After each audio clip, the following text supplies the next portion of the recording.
Well, good evening. We are here once again, Christmas Land, for a Christmas story. We have a guest again this evening. This is Snowbell. You've heard of Rudolph and all that red-nosed reindeer business. This is Snowbell, the green-nosed reindeer. He's our personal local favorite. He is going to be our local Christmas expert for this reading. So, notice these people have gloves. Did you notice? Let's just compare for a moment. Ralph the Christmas Mouse. Notice gloves. Well, mittens, but still. Scarf, check. The hat's different, but there's some similarity. It's all very interesting. All right, so our story for today is the real Christmas spirit. In a prosperous Middle Western town on the east side, at the upper end of a long avenue of comfortable homes, the street veers suddenly to the right and ends on Cedar Hill, a blind but beautiful alley, bordered with lawns decorated at this time of year with strange, knobby figures of gunny sacks wound with cord and with piles of straw overlaid with boards. Back of these suggestions of the landscape gardener stand four houses, wide spreading, luxurious. Cedar Hill homes of the Davenports, the Clydes, the Lees, and the Luddingtons. On Christmas Eve, it was the custom of Cordelia Davenport to give a recital, and the Clydes and the Lees and the Luddingtons came laden with their articles of commerce and hung them on the Davenport Christmas tree at the end of a long drawing room. The little group of families on Cedar Hill always celebrated royally because it was within the power of Cedar Hill residents to do so. And Cedar Hill leads the town, quoted James Davenport Jr. to his sister. James Jr. was taller than his father, and he carried himself with a regal air in spite of his extreme youth. He drew down the library shades and flung himself into an armchair. Sis, what do you say to going to Meredith's for programs? They have some gorgeous new leather things. I say white morocco with the Davenport coat of arms in gold and blue. How does that strike you? And mistletoe instead of holly. Borts are taking orders now, supplements Sis. And I want Mother to try that new caterer on West Fifth. They say he is so much better than. She stopped suddenly and looked up at James with a startled expression. Both listened intently. They heard the voice of their mother talking to James Sr. in the music room. It isn't right, James, with all the financial reverses you have suffered this year and all the calls there are for charity, that we should spend so lavishly. I shall never forget how nearly we came to losing the old home itself. We ought not to have any recital at all. No recital! James Sr. gasped. What will the Luddingtons say? He cried. The Luddingtons can be thankful that they live in well-favored America and not in starving Germany. James Jr. slipped from his chair and caught his sister's arm. What is it? He whispered. What are they talking about? Hush! James Sr. was speaking again. We can manage the recital, I think, Cordelia, and have something to give besides, he said in a low, generous voice. Then we ought to give twice as much and go without the recital, insisted Mrs. Davenport.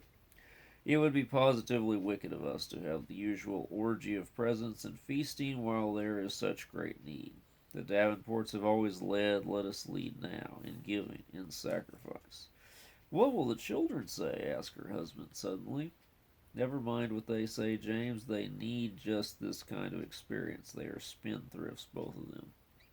Jim Jr. hasn't the first notion of the value of money, and as for Sis, we've encouraged her in. Oh, well, never mind. We always had more than enough until the stock company failed. Perhaps it hasn't been best not to let them know about our worries, she added thoughtfully. Sis gazed at her brother solemnly. Are we that bad, Jim? She questioned under her breath. He was silent. The fire in the grate crackled and snapped and leaped and fell. The voices in the music room had dropped to a lower key. What about stock failing? James Jr. asked finally. I heard rumors at college, but I didn't suppose it was really so, and Dad didn't mention anything. James Jr. slung himself forward, resting his chin in his hands. Sis watched him in silence. We'll let the Morocco programs go, eh, Sis? He laughed shortly, then he looked up. See here, how much money have you? Not more than $5, I guess. I spent the rest for it, and I haven't a cent. Sis gazed at him tumultuously. We can't have any Christmas, she faltered. James Jr. stood up. In the firelight, against the dark background of the library, he loomed like a young giant, his features standing out white, vivid, forceful, with all the Davenport pride and reserve. Quietly, he put his hands in his pockets and stared into the fire. We have always led, Sis, as Mother says, he said slowly, and our house has always been gay at Christmas time. We have to keep it up. But the money, Jim, if we can celebrate Christmas without money? Sis, what's family pride for? It isn't money pride, Sis. It's the real article. We'll have our party just the same, and we'll do it on what money we can scare up between us. That would be Sis's $5. The time had been years before when the Cedar Hill families were poor, when the Davenport Christmas party had been very gay but very economical. But of late years, money and social rivalry had increased the expenditure and stunted the gaiety. Cordelia Davenport had been the leader, and if sometimes she sighed for more sincerity and less show in their social affairs, still it had not occurred to her that the situation could be remedied. So used had she become to professional singing and high-priced caterers that to forego these luxuries, even from a sense of duty, meant no Christmas festivity, and she sighed as she thought how they would miss the annual gathering. James Sr., too, much as he hated the stately social functions, began to realize a loss as the holidays approached. No Christmas this year, he said with a shrug as he met Mr. Clyde at the corner as they turned toward Cedar Hill for dinner. That's all right, declared Clyde seriously. We're cutting out some things, too, rather hard on the children. Silently, the two men strode on up the hill, and it did not occur to either of them that they could celebrate without an outlay. What can you do without money? Asked Davenport gloomily. I know, nodded Clyde. It doesn't rain Christmas doings. You have to buy them. It was a few days before Christmas, and Cordelia Davenport was making her afternoon toilet before a tall mirror in her dressing room. Tall mirrors were rather a specialty with her, and if any one of her family wished to give her an expensive present, he knew without asking that she could find space somewhere for another mirror, or for a cut glass candlestick. She was not sure which of these she liked best. James Jr. once said that his mother ought to live in a glass house. Today, as Mrs. Davenport dressed, she saw reflected in her mirror the figure of a woman crossing the street and aiming straight for her front door. It was a portly figure, increased in absurdity by a huge collarette and a muff the size of 2 Angora cats. Madame Luddington, exclaimed Cordelia, what can she possibly want? This question did not imply that Madame's calls were infrequent, but merely that her movements were sometimes social maneuvers. The recent stricture in the Christmas expenditure of the Davenports altered the social opportunities. It is so lovely of you to have us just the same as ever, Madame greeted Mrs. Davenport sincerely and cordially. Just lovely. It's the true Christmas spirit. You don't know how we all appreciate it. Cordelia Davenport smiled vaguely. Was this sarcasm? She remembered uncomfortably the costly present she had received from Madame a year ago. Yes, she parried pleasantly. And the invitations are so delightful, so informal. I told Sis I hoped she would always come hereafter to deliver them. She is growing into a very charming young lady. Yes, Cordelia assented. I'm very proud of my girl. She is so trustworthy. What had Sis done? What had happened? But Sis was trustworthy. Mrs. Davenport said it over frantically to herself while she smiled at her guest. We are all so delighted with your idea of entertaining us simply. It's so different. Madame Luddington's good faith was evident, but Cordelia could scarcely appreciate it. She was too much alarmed. I think, she said with sudden inspiration, and she marveled at herself as she said it, that a Merry Christmas is not dependent on a bank account. The plump, shrewd face of her neighbor lighted suddenly. "But we had forgotten that!" she exclaimed. With James Sr. When James Sr. came home for dinner, he was unusually gay. His wife told him of Madame Luddington's visit. "Trust the Davenports for upholding the family honor," he laughed easily. "They have never failed yet, and they never will. James Jr. and Sis came into the office this afternoon and told me they were going to entertain the usual crowd on $5. What do you think of that?" Sis said she would bake 4 dozen cookies after some recipe she learned at school. Cordelia stared. 4 dozen cookies, she cried. "They aren't expecting to feed Madame Luddington and the rest on cookies." James Sr. looked alarmed. This appalling deduction had not occurred to him, but relief at the attitude of his son and daughter had made him feel lighthearted. "Well, perhaps that isn't enough," he returned quickly. "Madam is a hearty eater."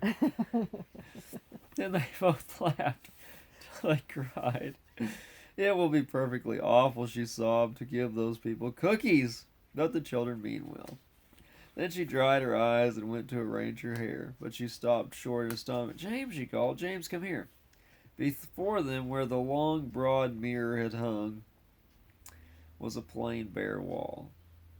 And near the center, in an inadequate attempt to fill the space, hung James Sr.'s shaving glass.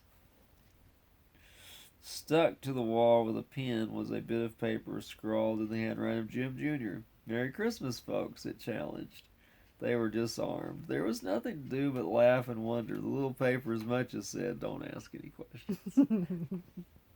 James Sr. was silent for a space. "Cordelia," he said finally, "we've grown away, far away from the old simple good times. Perhaps the children can bring us back. Let's not worry about their plans. We can trust them. Let's be game." Mrs. Davenport gazed at him contemplatively, a slight smile beginning to curl about the corners of her mouth. "Why," she hesitated, "why, perhaps you're right." That night, when James Sr. came downstairs to dinner, he tripped on an innocent-looking yellow bag that stood on the lower step. By an agile leap, he saved his life and landed on the rug, while a little stream of lemons rolled gaily across the polished floor. "There," muttered Jim Jr. to Sis in the dining room, "I forgot to take away that bag." A new faction had risen at Cedar Hill, eager, inventive, at work for the preservation of a nearly lost holiday. All that Merry Christmas had meant, all that it had failed to mean because of worldliness and social bickerings, hovered fantastically before the residents of Cedar Hill. Secrecy met them at every turn. As the days passed on, the atmosphere became charged to its utmost with a current of mystery such as Merry Christmas had not brought for years. On Christmas Eve, there was a final rendezvous in the Davenport drawing room, a flurried, joyous bunch of 14 Cedar Hill young folks whom James and Sis had pressed into service for the occasion. They ranged in age from the youngest Luddington, a 5-year-old Manny in curls and kilts, to the Lee twins, just of age and decked in swallowtails and white church fronts. James Jr., who had passed his 20th birthday and overtopped the Lees by 2 inches, was master of ceremonies and led proceedings in his gravely dignified way.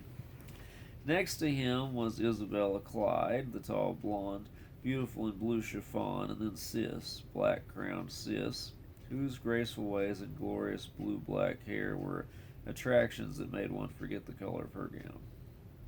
Hastily they stationed themselves in the front hall, the Lee twins, butler-wise, at either side of the drawing-room entrance, ready to pull the curtains. James Jr. and Sis waiting to receive, and the rest hustling to the place allotted to them to tune their various instruments. There was indeed an orchestra. It consisted of 1 piano, 1 violin, 4 ukuleles, and 3 combs, well papered, well tuned. What a travesty on the usual Davenport recital. With Will the proud Cedar Hillites be game? Is the contrast too great? Is it indeed true that it does not rain Christmas festivities, that we must buy them? At this moment, Sis turned an appealing glance toward James Jr. Did he too feel the inadequacy of their attempt? But her brother's eyes were fixed toward the top of the carved oak staircase where his mother and father were descending, evidently determined to be game whatever the cost, and smilingly concealing any misgivings. As they reached the hall below, Cordelia glanced at the floor. The rugs were gone, and from the big front door stretched a strip of canvas fastened carefully with thumbtacks. "What's this for?" she asked in surprise, turning to her son. "We don't know, Mother," James Jr. told her with a grin. "Mr. Lee asked us to put it down." "Mr. Lee?" At that instant sounded a lugubrious thud on the front porch, followed by shouts of laughter. The door burst open, and in rushed Mr. Lee, Mr. Luddington, Mr. Clyde, and all the other guests, dragging a heavy weight across the mysterious canvas. "Hello, Davenport! Got a place for this thing?" Oh, a Yule log, all decorated with holly. How perfectly lovely. Wait, I'll help." Pushing and laughing, the orchestra piled into the hall to see. "It ought to have come at sundown," explained Clyde, but the invitation said 8 o'clock, so he gave a final heave, and the huge thing settled into place, and the festive fire was lighted. Never had the Davenport Christmas entertainment started in so unceremonious a fashion. The company stood about, talking excitedly, and not till the old Yule log was actually beginning to kindle did they go upstairs to remove their wraps. Cordelia turned to Sis and James Jr. "It's going to be perfectly splendid," she said under her breath. "Your father and I are almost worried, but they are taking it beautifully." The music had begun. The violin wailed, the combs buzzed. Sis seized her mother's arm and pointed. Cordelia Davenport gasped.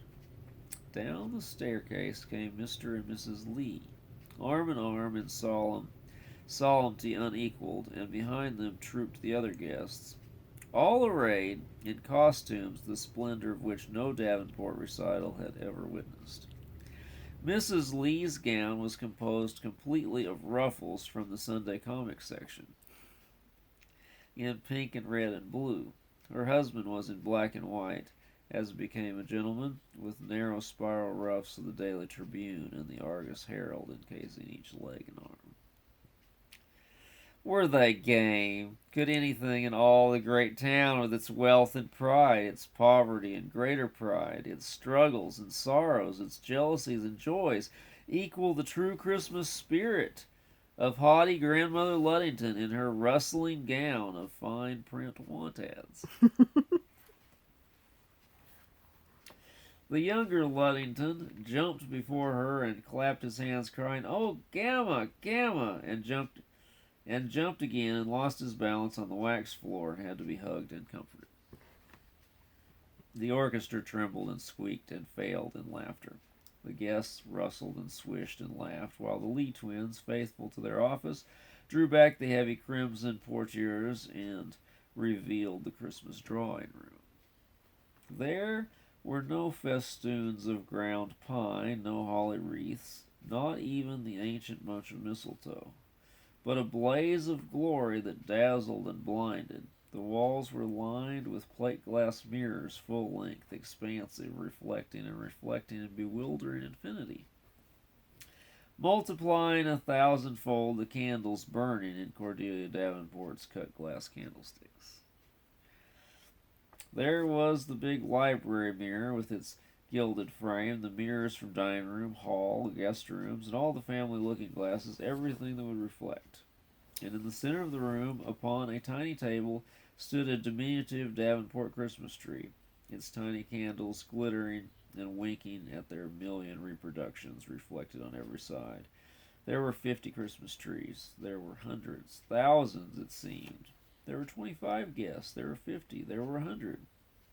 And then the recital began with an opening chorus by the Cedar Hill Junior 14, a quaint old Christmas carol they had learned at school. After the singing was over, Luddington turned to James Sr. "This is great," he cried. "Why didn't we ever do it before? What's this, Sis? Going to give these to me?" he went on comically. She had paused before him with a silver tray of tiny cards. Sis laughed. "No, sir, you may have just one. We're going to set you all to work. The card will tell you what to do." "Number 4, number 4, where's number 4?" called Archie Clyde, rushing frantically about. "Oh, Isabel, are you 7? You and I are to beat the eggs. Number 4, number 4. James Sr. roused. "What's all this about? Why, I'm number 4. My card is marked 4. Here, Archie, what do you want?" The boy poised on one leg in front of him and read the card. "Help number 4 turn the freezers."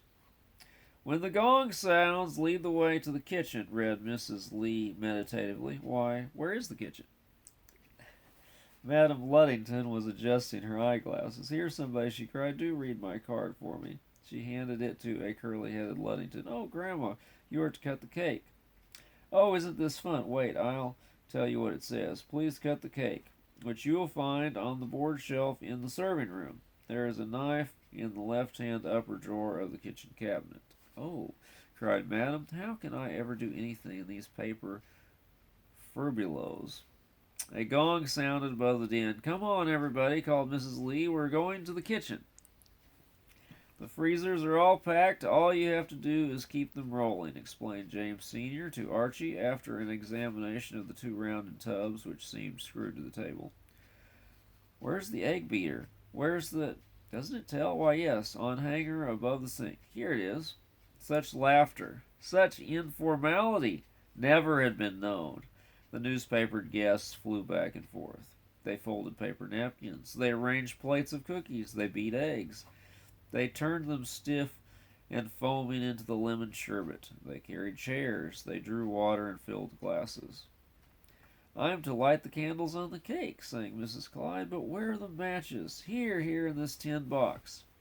At last all was ready, and the company returned to the Christmas drawing-room to eat what they themselves had served. "You see, we couldn't have a caterer," Sis explained. "Ladies and gentlemen," the voice of James Jr. rose above the din, and they looked to where he stood, straight and tall, between the bay windows. "Ladies and gentlemen, 25 years ago tonight on Cedar Hill, in the Davenport parlor, 9 persons gathered to celebrate Christmas Eve. On that night, a compact was made in the light of the Christmas candles to the effect that so long as they were neighbors in sickness or in health, in adversity as well as prosperity, they were, unless unavoidably prevented, to spend each ensuing Christmas night together. Those 9 persons were Mr. and Mrs. Frank Clyde, Mr. and Mrs. Walter Lee, Mr. and Mrs. Eugene Luddington, Madam Luddington, and Mr. and Mrs. James Davenport.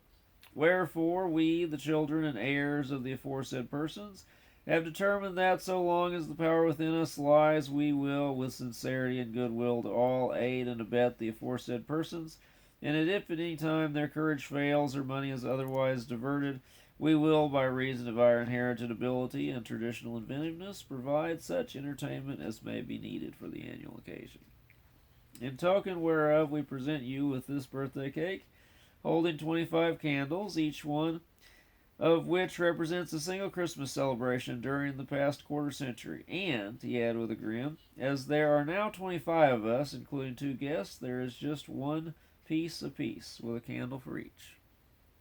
Cordelia Davenport's eyes glowed. She turned to her daughter. "Oh, Sis," she breathed, "how did you know? Who told you?"